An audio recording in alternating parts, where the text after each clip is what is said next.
Coffee is good. Hi friends, welcome to my channel. Welcome to a new video. My lip line is crazy right now, but hi, welcome to a new video. So we've been doing a series all year long where every month we read a different trope of romance books to kind of see what we think about them and if they could be a new favorite, because I have a vague, very vague idea of what type of books I like, and I think I know what romance tropes I like, but also I don't at all. I'm discovering, and there's a lot of authors I really want to explore, a lot of different books I want to read, and you know what, this is a perfect opportunity to get into it. So today we are doing a trope. We're doing a trope that I am like 99% sure I hate, but I do know I've enjoyed one book with this trope before. So today is going to be an experiment. Today is going to be weird, and some of the choices in books, you know, we went a little unhinged because why not? Why not? If we're going into this, let's do the worst to the worst. So we're reading age gap romances, and I will say there's one that I loved, which was Birthday Girl by Penelope Douglas, but I read this many years ago. I read this in probably about 25, and my tastes have changed. I've definitely changed how I feel about a lot of romance books, and one thing I really hate, and I hate this in so many things, is a power imbalance. I cannot get on board when somebody has a significantly high, like has some kind of power over the other person, and that kind of dictates their relationship. So we're thinking like workplace romances, bosses, like coaches, like anything that somebody is kind of in power over the other. And I think unfortunately we can really say that age gap romances like factor into this, because a lot of the time in these romances the female lead is like 18 and the male lead is, I don't know, 40s, and you can't tell me that there is not some kind of power imbalance of somebody having their life so much more together and so much more money and all of these things. So that makes me very hesitant going into this video. This could be a mess. There is a very good chance that we're going to come out of this hating it, and that's okay. I am giving this a try to see if there's any that could work for me, like anything in vein or in line with Birthday Girl, which I'm tempted to reread it. I'm not going to for this video. I don't want to do that right now, but I'm really tempted to reread it at some point and see, like as a 30-year-old now, if that is something that would really bother me. So we're going into this. We're gonna see how it goes. I'm nervous, but this we'll still try to have fun with it. So 5 books that we're reading. We're reading Culty by Mariana Zapata. By the way, all of these I basically just googled age gap romances. I looked on Reddit, I looked on YouTube videos for recommendations, and these are some of the ones that came out. Some of them will have other tropes in it, which might help these.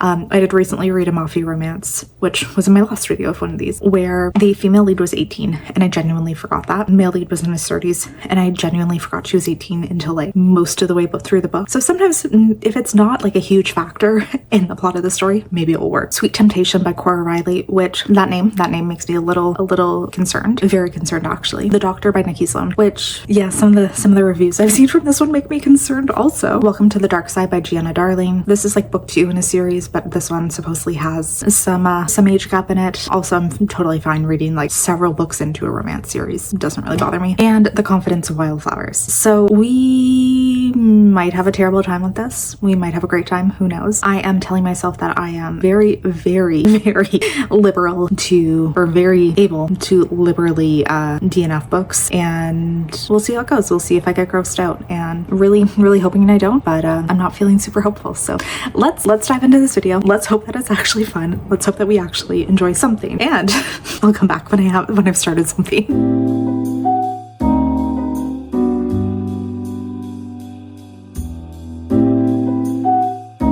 Alright, so we have started 2 separate books, and safe to say I have very mixed feelings on these, and yeah, they're something. Also, if you hear my dryer in the background, sorry, it's happening. So I started Culty and The Doctor, which I think I was kind of going into this with my book that I was the most highly anticipating, which was Culty, and the one that I thought would be the worst, which is The Doctor. I think that was kind of my rationale for picking these 2. I don't know. They're just the 2 that happened to be picked up, because I'm trying to, I don't know, just have I don't know why I picked those both up. Anyway, yeah, so started them out. Let's start talking about Culty first, which who knows if I'm saying that even remotely correctly, but that is the last name of our male main character in this book, and he is a soccer legend, a very famous soccer man. Can you tell I don't really know much about sports, but he is a very famous soccer player who played for Germany, I guess. He's German and has now retired because I guess he's in his late 30s/40s 40s. That's when athletes retire. He's had some injuries, and he has now moved from being a player to having just signed on as a assistant coach to a random women's soccer team. First off, I'll say, feels like a very, very random choice to like this team that he joined on. Seems like a very random choice for him because it's a women's soccer team in the US, and from what I'm understanding, he did not play within the US league, so he didn't live in the US. I don't know why this was the team he got signed on to, but our female main character is one of the main players on this team, and she has grown up her entire life obsessed with this man. She is like really, really in on soccer. Clearly she plays it professionally, and her entire family has always been obsessed with him. Like, her dad is a major fangirl for this man, and like her brother's a professional soccer player too. Apparently he's had a lot of issues. Like, there was this one really dramatic moment where Colty like broke her brother's leg in a game, and kind of created like a little bit of tension in her mind. So he comes in as a coach, and immediately he is extremely standoffish with every single player on the team. Basically doesn't interact with them, doesn't try anything, doesn't like put any effort in, just seems to really just like he's just standing there. He could be literally any person. He's not doing anything. So our main character, very, very attracted to him, and one thing I'm hating so much is that so when she sees him, to alleviate this attraction she feels, she just keeps repeating poop in her head, and that is just like her thing of like, oh no, don't think about how hot he is, poop, poop, poop. It's just so stupid. It's so stupid. I'm not enjoying that part at all, and I'm really like not feeling much about this book just in general, I have to say. Colty as a character, he's kind of just like a wooden board. He's kind of just there. He's not really giving anything in any way, and yeah, he's kind of just like a bland character. We don't know anything about him. We just have our main character as she's working with him and, you know, dealing with him being an asshole. Like, he's just really, really like rude to everyone, and yeah, that's kind of just where we are right now. So I'm like really not feeling anything about it. Just like not necessarily enjoying him as a character, because I know there's like the grumpy to sunshine thing. That's a trope. That's a very thing, but I want to, you know, main character, give him some personality. If he's gonna be a grump, give him some personality, give him something that like we care about, some reason that we will root for this relationship. And so far I'm seeing like literally zero of that. So that is that. This was definitely the one I was most excited about because I read a book by Mariana Zapata a few weeks ago, a little bit ago.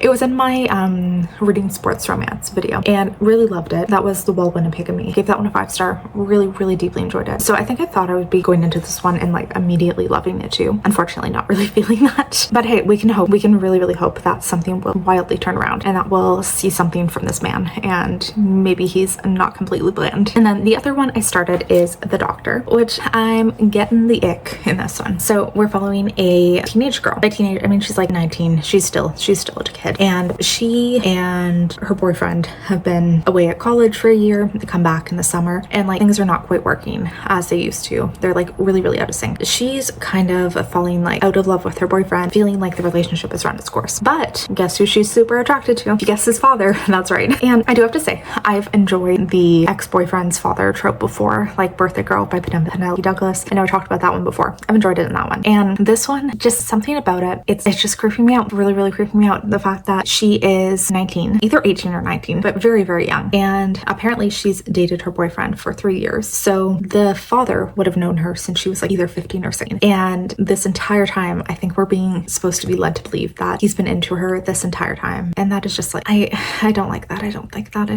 That creeps me out. And now, like, with this relationship ending with the son, it's kind of like she's just jumping into like him with his shit together. You know what I mean? Like, it's the son, he's very selfish, he's very like irresponsible, kind of all over the place, what you'd expect from like an 18 or 19-year-old guy. And it sounds like his father is very much, he's like, oh yeah, that was me at his age. So it's kind of like she's just basically like, I just want a more mature version of this guy I was dating. And something about it's just like really, really not working for me. The book's, it's called The Doctor because he happens to be a doctor, which I don't know if that's going to be relevant to anything in this book, but there's where we are. I'm just not enjoying this. I think it's very much just supposed to be like a smutty little book. It's under 300 pages, so I think it's more of like just a smutty little book, and I wish I could enjoy it. I wish it was working better for me, but I'm just really, really feeling a little bit grossed out by most of what's happening in it. So I am not having the best start to this video. This whole thing, I have a feeling this whole video is just gonna be a train wreck, so let's just keep going.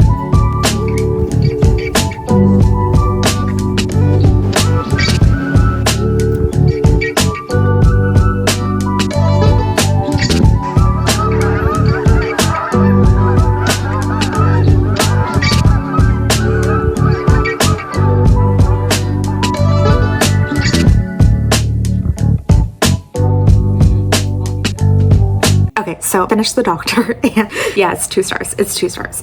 This is gonna be the roughest video ever, I think. We should see at the end of it, like, what our average rating is, because I have a feeling it's gonna be, like, under 3 stars. But, 2 stars. It was really, like, it wasn't quite novella length, but it felt in my mind like just a smutty novella that was just very much, acting out a very specific fantasy. Older man who's a doctor, but also, like, he had this weird, like, paternal vibe to him with our female main character, and I couldn't get past that. I don't know if I mentioned before, but he also mentioned that the first time he started lusting and getting into our female main character is when he saw her in her prom dress. And gross, still technically a high school student, gross. And I don't know if they were trying to imply that, like, oh, she was about to graduate, so, you know, it was at the end of her high school career, she was basically an adult. Like, I don't know if they were trying to kind of, like, redeem the male main character that way, but it was still really freaking gross. And also, like, I don't know if they were trying to say, like, oh, she'd already turned 18 at that point, but either way, disgusting. I cannot get on board with that. It really grossed me out. There was a whole scene where they're acting out one of his fantasies, which is having sex with her in that prom dress, and no, did not like it. So yeah, 2 stars. Would not recommend.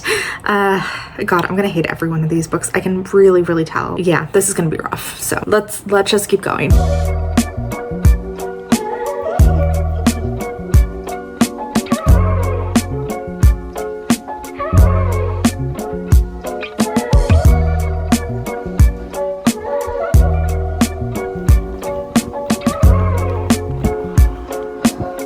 So I finished off Culty, and this was fine.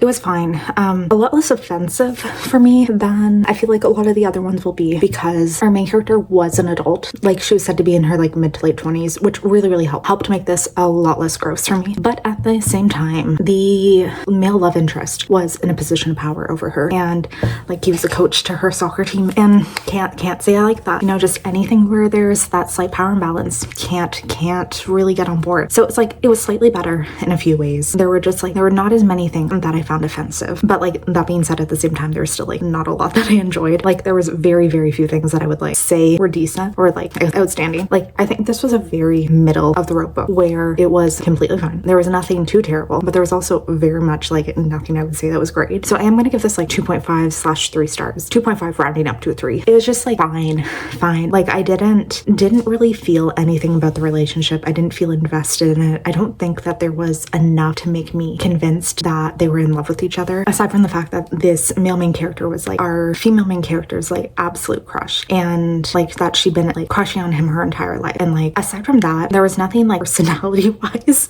that I feel like would make you want to date this guy, because he was so bland and such a, like, boring cardboard person. Like, that's just kind of how I say it. Like, he really had no personality. He was just grumpy and wouldn't let anyone in. And I guess I can see why he loved her, but she was also just, like, literally the only person who was nice to him and treated him like a person, and I guess apparently that's enough. So yeah, it was okay. Really disappointed, because, like I said, like, I loved the last Mariana Zapata book that I read. Like, really deeply loved that one. So I did definitely expect that this would be better. So yeah, disappointed. Wish I could come and say that, like, this was more enjoyable. Okay, I really tried with this next one, and I have to say I was enjoying the writing, so I really was tempted to continue. Like, we do have a DNF here. Oof, I couldn't do it. So next, I decided to DNF Welcome to the Dark Side, and I have to say, I was enjoying the writing. I do think that this author was very good at crafting a compelling story. I just got way too grossed out with it.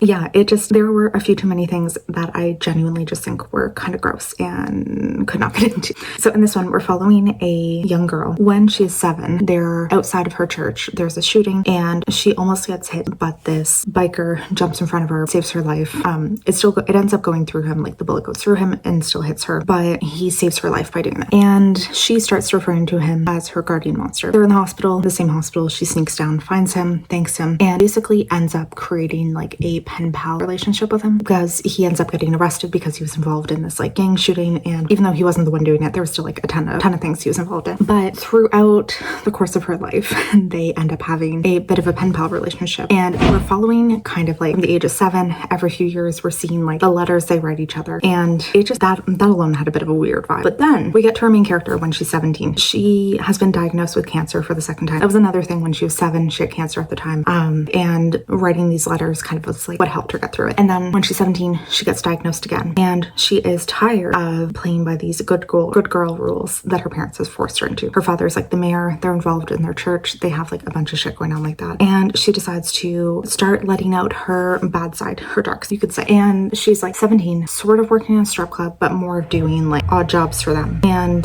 this biker gang comes in and buys the strip club. Turns out it is run by her guardian monster guy. They had stopped writing each other a few years before because she said she was asking him for like love advice, and he's like, no, this is too weird, I can't do it. I have kids here, same age as you, so I cannot do this. Creepy. And it kind of like, there were certain things where I was like, okay, maybe I can get on board with this, maybe I can get on board with like as she turns 18, maybe. But it seemed like a lot of huge bulk of the story was going to be when she was 17, and I can't do that. I can't do while she is not legal. And there were way too many instances where we were in the male main character's head, and he's talking about like, oh, I like just going on and on about how attracted she is and how attracted he is to her, even though she's 17, and him like, oh, I shouldn't be thinking this way, but I am. And then like a paragraph later, basically referring to her as thinking of her as one of his other kids, and like that she's basically in the same line as like his biological children, and he feels like he has to take care of her in the same way. And just that was really grossing me out. Yeah, just the fact that she was not legal, first of all, just the way he was thinking about her, and the way that he was basically still thinking of her 100% as a child, despite this relationship that they're having, or starting to go down. To be fair, when I DNF'd it, they had not started a physical relationship, and I really hope that nothing happened until she turned 18, but I did not want to see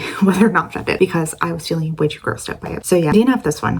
Again, I will say though, writing was pretty decent, and the storytelling aspect of this was very compelling. Aside from like just these very ethically weird kind of things going on, I think it could have been a decent book. Yeah, I couldn't get past that, and I was just feeling gross reading it, so we're DNFing. And I am moving on to the next one, which is Sweet Temptation, and it's already having some of the same issues. I don't know if this will be better or not, but this one, it's a mafia romance, and as you may have seen in my recent video, I tend to really enjoy mafia romances, so I think that this one potentially could be a little bit better than that. But in this one, we have an arranged marriage between a man whose wife recently died. He's the underboss of the city, and he's, I don't know, has a bunch of people reporting to him. He's like known as being very cruel and dangerous. His wife just died, but he has 2 young children, so he wants to immediately get remarried to have a mother come in for them. So the only available single woman in these mafia circles is a 17-year-old girl who is like an enforcer's daughter or something. So they end up getting an arranged marriage, where basically when the day after she turns 18, she's going to come in, marry him, and be a mother to his children. And that's weird. This is another one where I feel like I'm going to feel a little bit too weird about the fact that she is a child and now is having to be a mother to his children. And I don't know, there's like a lot of things where he is definitely not treating her very well, if we're saying that. And he's definitely being overly an asshole to her. But I don't know if it makes it better or not, but he's feeling very weird about the fact that she's so young. He's literally just doing it for his children. Like, I don't know if that's supposed to help. It maybe is slightly helping it in my mind, because he doesn't want to go into this marriage. It just kind of, he's like, I have to do what's best. So maybe that will help. But yeah, otherwise she's just now going to be raising. There's a 2-year-old boy who's been deeply traumatized since his mother's death. Because we also don't know a lot about the details, but we know she was maybe murdered. She was found in their home with a ton of blood around her, and it seems like their son found her. And then they have a 4-month-old daughter too. So, you know, there's some things going on there. We'll see how this one goes. Maybe we'll have good luck with it. Okay, and I am now done Sweet Temptation, which I think this is going to kind of be crazy to say, but I think this is the book that I hated the least in this one, which really did not expect that. Like, I might even give this a 5-star. I think, no, not a 5. Oh my God, no, not a 5-star. I might give this a 3-star. Yeah, it was definitely not good enough for a 5, but I wasn't overly angry at it. I have to say, there was not a lot of things that like actively made me upset or angry at the plot in general. I mean, the fact that our female main character was 18 was not great. That was definitely like a major down part for this one, and a major like failure in it. Like, I really wish she had been older, but I think it kind of like played into part of that in this world, like a lot, and this happens a lot in mafia romances, where women really don't have any power in a lot of situations, and they're really used just kind of as like bargaining chips or breeding, like just things to make alliances. And that was kind of like present in this, is that she was very much only like to her parents, just somebody that they could marry off to better position themselves. And neither of our main characters were into this. neither of them wanted this to be the situation, but they had to kind of do it, and they had to kind of find a way to make it. So I think that part kind of like played into what worked for me. And also, this was technically like a single dad romance, which those do very, very much work. I do tend to really, really enjoy those. So our main character, his wife had passed away, and he brings in his new wife to help raise the children. And like, I don't know, like something about that really does work, because I like seeing this like family unit come together and just them trying to work things out and find a way to like, you know, follow. Because it's like, sorry, where I'm going at is that they're not only falling in love with each other, they're also falling in love with the children, which I find really, really just adds that extra layer to the relationships that sometimes is missing. And yeah, it worked. It was like not bad in a lot of ways. There was like a lot of things about moving past trauma, like really coming to terms with a lot of things that have happened to all of our main characters. And yeah, I didn't hate it. Kind of liked it. I have to say, like, I think with the 3-star, pretty decent. Like, it definitely is one that I would say actually kind of liked, and really was not expecting that. I definitely thought that this would be another terrible one, but here we are. Not bad. Like, maybe as the books go on, we'll be finding or having better and better luck.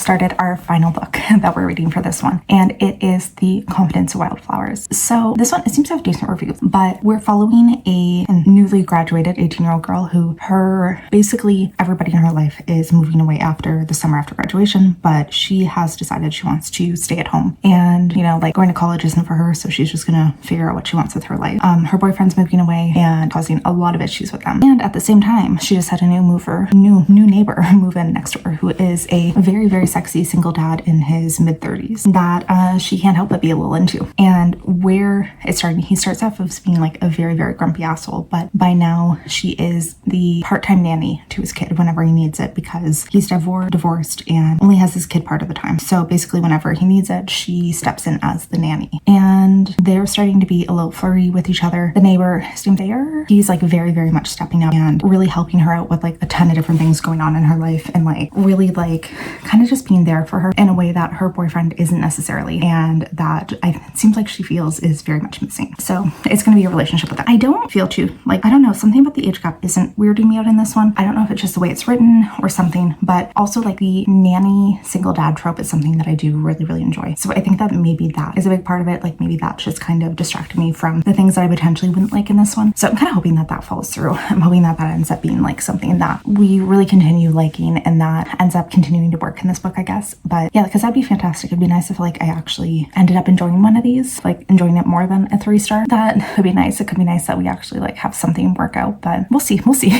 I'm feeling good about this one. Like, I'm feeling this has the highest potential to actually work out. So I'm angry. I'm very, very angry. I was loving this book. I mean, like, not loving, but like very deeply enjoying it, and something just happened, which I'm not going to talk too much because it's a major spoiler, but just know this is towards like I think the 80% mark of the book. And I'm angry. I am angry. I am pissed that this was something that the author considered doing. I cannot believe that this was something that they thought was the appropriate plot point. And yeah, I just read that it happened, and I'm angry. I can't, like, this is making me hate the book. I don't think I can recover from this. I was enjoying the relationship, but I don't know if I can recover from this. Like, I am pissed at the way this is going. So that might have just tanked like everything for me. So not gonna lie, I had to walk away and like sit on this one for a few days because the anger got to me a little bit, and I really just like had to take time to process how I was thinking about this book, because originally, like, I think going up until this one really, really traumatic thing that happens in the book on page, and I do not believe that there was a trigger warning for it. Up until then, I was thinking like 4-star maybe. It was fun. It was like overly dramatic in a lot of ways. There was a lot of things that were kind of ridiculous. There was so much like over the top drama, but I can get into that. Like, I can enjoy a book with ridiculous drama, ridiculous things happening, and just like like go along for the ride. That doesn't bother me sometimes. Like, it genuinely can work. But then there was this one thing that happened on page, and it really felt like the author was just trying to shock us and like shock you so intensely that you know, cry and get like really intensely like upset about it and stuff, and like just really play with our emotions. That makes sense. And like, it was so unnecessary to the plot. There was really no reason that this traumatic thing had to happen, and that it was, first of all, like, there really should have been a trigger warning. And the more I think about it, the more it's been ruminating in my head. I really think I want to give this a 1 star. Like, this upset me so much, this one thing, that I really don't think I can do anything other than a 1 star. And like, originally, like, it's been a few days, I have to say, and every single day that's gone by, in my head, I think I've knocked it down a star. Because at first I was like, okay, 3 star, I can handle this. Then it's like, really didn't like that 2 star. And now I'm angry. I'm still angry. I'm still feeling like a lot of this anger at this book. And yeah, it ended. So this traumatic thing happened, and then this one other, like, I'm trying to be so vague about this, but this one other thing happened afterwards that I just in general truly hate when it happens in books. And I felt like it was such a terrible way to end the book anyway. So yeah, that's gonna be a 1 star, and I'm just intensely angry. If you've read this one, I want to know what your thoughts are, because I hated this. But I guess with that, we're officially done with this video. And like, honestly, thank fuck, I hated this. This was terrible. I'm so glad this video is done. I hated so much of what happened in this. Yeah, this was a terrible one. I hate age gap romances. We're gonna end it on that. And yeah, I really did not like any of the books in this one. So on that note, on that positive, happy note, we're gonna end off this video. So thanks for watching. If you have, don't forget to subscribe if you haven't already, and I will see you in a video very soon.